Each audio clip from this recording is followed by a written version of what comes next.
Hey guys, welcome to Cricket Fanatics Magazine. This is your daily show. I'm your host Khalid Mohidin, and this is the show where we talk about all the major talking points in South African cricket. I've got a really special surprise for you today. It was obviously early on in the day that I spoke to Victor Mpitsang, the new convener of selectors for Cricket South Africa. Now, I had an awesome conversation with him just to get some insights into his thought processes, and it might give you guys some hints into how he's going to approach his selection process. I'm not going to still bore you with a whole massive intro. I'm going to let Victor speak for himself. But before I show you this interview, don't forget to click subscribe, click that notification bell for all future videos. So here is my interview with Victor Mpitsang. So guys, finally I brought him to you. I've been really excited about talking to Victor. Welcome to the show, Victor. It's the first time for you on the show and on the channel. How are you feeling first and foremost about getting this new role? Listen, before I get to my first role, I mean, I've been waiting for this call. I see you've done everybody else, but thank you. I really am honored to be on your show eventually. I thought us working together at the Kayamajola Cricket Week would have given me some points, but obviously didn't make an impression there. Now, but on a serious note, I'm excited. I'm really excited. When I got the call and all of that, it sort of not really sunk in yet, but once the announcement was made, it sunk in like completely. Crazy 2 days. Wednesday, I think, was the announcement, and then Thursday when we did the season launch, I was there. But but it's just been surreal. But I mean, I'm looking forward to it. I think it's going to be an interesting journey. But and obviously, being a convener for any team, especially the Proteas team, it's always a challenging task, but I'm sure we can get over that. Yeah, I think what excited me the most about it, you mentioned us working together at Kayamajola Week, and I saw you operate there, and the teams that you selected and your eye for talent was quite remarkable. So when we're talking about, let's start over there with that SA Under-19 role, being the convener over there. What was the trickiest parts about working at that level, and how much of that from that experience can you bring over into this role? I think working at that level is challenging in the sense that you are looking at a 2-year cycle. That's it. So you always need to make sure that the system provides cricketers all the time. I know there's a lot of flack that we got about the team not doing so well, but I think there's a bigger picture at that level. I call it the TAP program because everybody wants to play SA Under-19, but it doesn't mean that if you don't make the SA Under-19 side, there's no role that you will play in the system. The TAP program provides opportunities, provide cricketers for the system to be strong enough, to compete. And I think if we provide cricketers to strengthen domestic cricket, I think we're doing a wonderful job. And if you look at who the players are at the moment who come out of that TAP program, and some of them haven't played SA Under-19, you look at the system, you think, the TAP program is working. I think the challenges in that regard, and I think something that we are looking into is, even though it's a 2-year process, it's the timeline you have for the cricketers, because and this is how it works. You have Under-19 cricketers that qualify as for Under-19, but stop playing. You've got Cups Week and you pick a Under-19 side, they go to India, but you then lose about half the team, if not more than half the team. Then you have another team that you must start rebuilding to play in the World Cup, which is another 6 months. But I'm sure, we've discussed those issues, and we're going to change all of that. But you only have 6 months, or you have like 8 months for those cricketers to be ready to play at the World Cup, and that's I think that's the challenging part. The fact that when we play at the World Cup, we have guys that have played against men, and our guys probably, if anything, would have played a game or two at first class level, and those guys just make better decisions than our cricketers, where we've just played school cricket. And I think that's an area that we can work on. So how does that impact me going forward? I think the the experience is a good thing. You know what you're looking at, and you know how to improve that structure there to make it more effective. And also the professional side is a little bit better because you have senior guys playing domestically who've done well. They've got a track record, and based on that, regular monitoring of these players, the high performance, the academies, all of that will play a huge role in making sure that we can pick players and make sure that the Proteas team win games. Yeah, I think what this platform, especially the fans on this platform and myself, are very excited about is the fact that we have now someone in possibly the most important role in South African cricket, almost besides the coaches, who understands what a youngster goes through and the difficulties that you have to go through as a cricketer as well, because of your career as well. You've come through as a young cricketer as well in the system. And as well as your first class record speaks for itself, having someone that understands what these players go through at the domestic level, at an international level, having someone in that position, it's very important to have that. But also because of your experience with the under 19 level, for the last 3 years, you'll know the talent that is sitting there, coming, waiting, they're bursting through. So when we talk about guys like Reinhard van Tonder and Matthew Breedsky and all of these guys, you've seen them. You were right there, involved with their progression, obviously. So that's, I think, is the most exciting thing for my part. When it comes to you, and being the convener of selectors, I mean, I tried to play your role the other day. We had 2 teams, and we tried to pick the England tour side, and allowed the fans to comment and choose who they want. It was probably the hardest hour of my life sitting on the stream trying to pick a team. Can you just give some insights into what goes behind that, as well as because I don't think a lot of fans actually understand when it comes to transformation how that actually works over the long period when it comes to selecting a side? Look, I think the process is an interesting one, and the process now is even more challenging. Yeah. In the sense that with COVID, guys have to be in a bubble. What is the number that you need to pick? What is the preparation like? We're playing white ball cricket, our domestic system. The season's just started. They're playing 4-day cricket.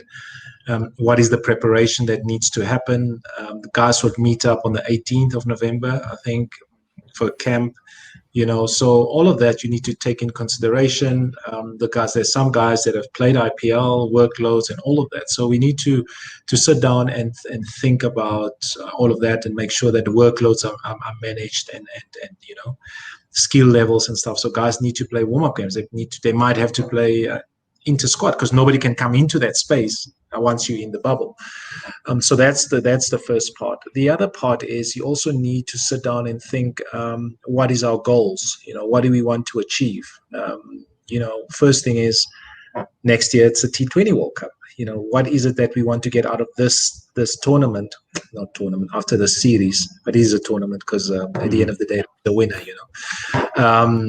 So what do we want to get out of the series? Because the goals are different, right? Because there's a T20 World Cup next year, but also bear in mind in the ODI series we have a 50 over World Cup coming up, it's not far off, because generally you think, oh man, it's like 3 years away, but 3 years fly so quickly. Think about what's happened this year. If you had to ask me, do you actually think it's November already? So time flies, and you need to plan accordingly. So there's different goals in that regard. And when you sit down and pick a side, you think about all of that. You need to have that in your mind. You need to think ahead once you do that. And I think that the short term at the moment is the World Cup T20, and then obviously the long term will be the 50 over game. I always look at transformation differently. And I think you a lot of times I think it's misunderstood by the numbers. We need to play X amount of numbers, and you look at the cricketer that can play the better forward defense. It's not about that. You need to pick cricketers. You need to look at differently. You need to look at talent the same as you look at any other talent. And transformation just happens to be there, and it is something that will look after itself. Obviously, there's a few challenges where in certain areas, And those areas could have been one thing. I mean, you do cricket all the time as a journal. You know that South Africa has been searching for this all-rounder. You know what I mean? So Yeah. so who's that all-rounder? You know, if we put a number to it, we don't know who the all-rounder is. So we need to look at the best cricketer. You know, so those are the kind of challenges that we do have, and I think this role as a convener goes a long way because I mean, we sit there and we pick teams, but I think the whole system provides cricketers for you. You know, they provide cricketers for the Proteas. So from the semi-pro system, from the TAP program into the high performance, the SAA side, the academy side, and then obviously the franchise system, those levels are so important because they provide opportunities for cricketers to grow and learn their game and perform under pressure. And once they perform, they have a look at, the high performance. What do? Then the SAA side, even better, because you would probably think that they are that's the system that should bridge the gap. You can't simulate international cricket because it's a different pressure. You play for your country, you play in front of millions and millions of people, if not billions. Stadiums are always packed, and there's a different pressure in that regard. But when you play SAA side, you can at least, you playing against international cricketers, guys that want to have a long international career. I mean, I'm thinking now, a few years ago, I remember the England Lions side touring South Africa. And if you look at that side, and if you look at the England side playing now, there's about 7 or 8 players that played in that Lions side. You know, a guy like a Stoke, a Besto, all these guys, Plunkett, all these guys played in their team against South Africa when they toured South Africa. But there was a bigger picture, so that's why I feel that our A side is going to play a huge role to make sure that they bridge that gap between domestic and international level. Yeah. I mean, there's a lot of debate, obviously, we had on our podcast show about how the team should be selected. And obviously, everybody's going to have their own say. Fans, how fans are, they are obviously going to be saying, this is what we think should happen. As a selector, you almost kind of doomed we don't, and etc. So like nothing that you do you can will make everybody happy. You will always make a decision, and there will always be people that are unhappy. But I want to ask you your approach now with regards to England, because obviously with the T20 World Cup, I think that's kind of, from my perspective, would be the priority right now, so short-term goal-wise. And obviously with it being in India, a lot of people will want to know, is the thought process behind picking that particular squad? And I know you can't tell us what your thought process are with regards to actually what the squad is, but your thought process behind that squad, is it picking a kind of a squad that is going to be prepared or gaining momentum towards that T20 World Cup? I mean, a lot of people will obviously say then you have to think about picking 2 spinners, 1 spinner, 3 spinners, etc., all of those type of stuff. Is the thought process for the England series to get a team or squad ready that can go for that T20 World Cup title? I mean, obviously, that's what everybody's aiming for. I think that's important. I think if we don't think like that, I mean, we're losing out on time. I think we need to pick a side as a squad that needs to sort of compete for a position to get into that World Cup. I mean, what's it? It's a year away, or less than that now. But I mean, if you think about it, if we don't do that now, when are we going to be settled in a group of players? And what you don't want is next year coming, you're still scratching your head because who your best 11 is. I think that's going to be. I think that's one of the main things that will happen for the series. How do you balance it out and all of that? I think first of all, the fact that we're playing against a quality team in England, I think that's the starting point. And why would you not expose cricketers that you think will play in the World Cup against England? I think that's a no-brainer, because you will be tested. They were here about a year ago. They showed what a wonderful side they are. They've just played a different brand of cricket, and our players will be tested. And this is where they'll probably sort of have a look at themselves and think, well, where are we now? But I'm looking forward to it. And look, it's simple. We have to look. The short term is that T20 World Cup, and I want to believe that that will be our focus. I have to ask you, and I think you know what question's going to come.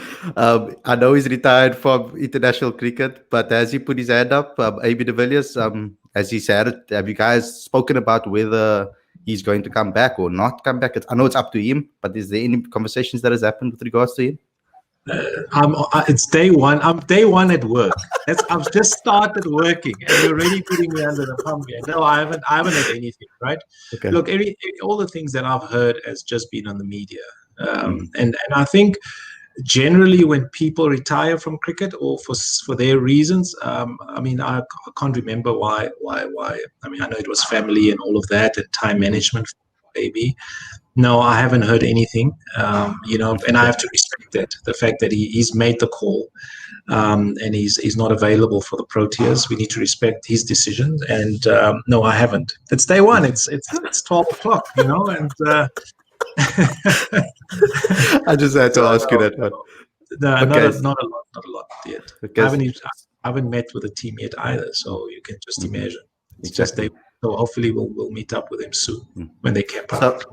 So my opinion is that, okay, it's opinions of people. They say opinions of stupid people, but okay. But my opinion is that basically South Africa is in this rebuild phase, kind of. It's like a new generation. A lot of older guys, experienced guys, have retired with regards to domestic cricket, with regards to international cricket as well.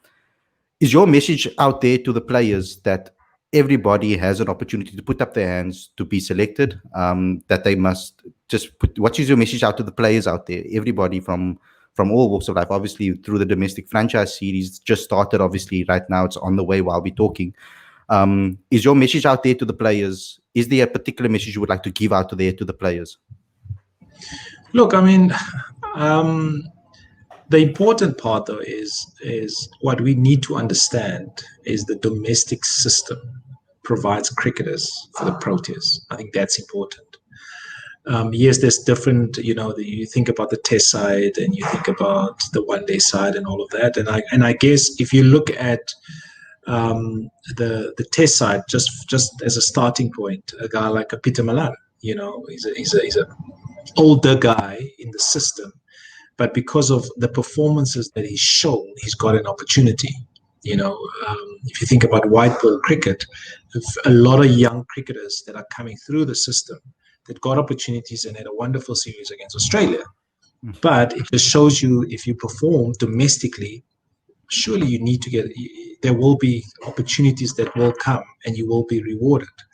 And I think sometimes domestic cricket is overlooked because what international, there's a lot of hoo-has about what the system is about and the strength of the system. But when you don't expose cricketers that are doing well in your system, where can you pick them from? So already by just naming a few cricketers that have done well in the system, I would like to believe that the franchise system is a feeder system, and once you do well, I would like to believe that guys will get the opportunities. Perfect. Lastly, just a message to the Cricket Fanatics fans. That's it. Look, I mean, it's going to be an exciting journey, and at the end of the day, I think everybody in South Africa would love the Proteas to get back to where they were in Test cricket. I mean, we've been a proud Test nation, and I'm sure with time that will change, and we'll get back to that. And look, at the end of the day, we just need the support, and without our fans, we nowhere, and we just need the support, and hopefully we'll make them proud. Thanks a lot, Victor, for your time. I know you're busy, man. It's first day of the job, so good luck for the rest of the season. No, thank you, and I'm sure I'll catch up soon with you. Cool. So guys, thank you for watching. I hope you really enjoyed this episode. I want to know what you guys think. What do you think about Victor's thought processes and what he said today? Don't forget to obviously like, comment, share, subscribe, click the notification bell for all future videos. We launched the new issue of the magazine today, and it's basically very fitting that we come out with this interview after we've launched it. So go download the latest issue of that magazine, become a subscriber, click the link on the screen, click the link in the description. Also, to all businesses out there, we are going to be helping you automate your sales processes and also build your leads and clients. So if you're interested and you want to team up with Cricket Fanatics Magazine, the link is in the description as well. Thanks so much, guys, for all the support. Thank you for watching, and I'll see you guys very, very soon. Take care.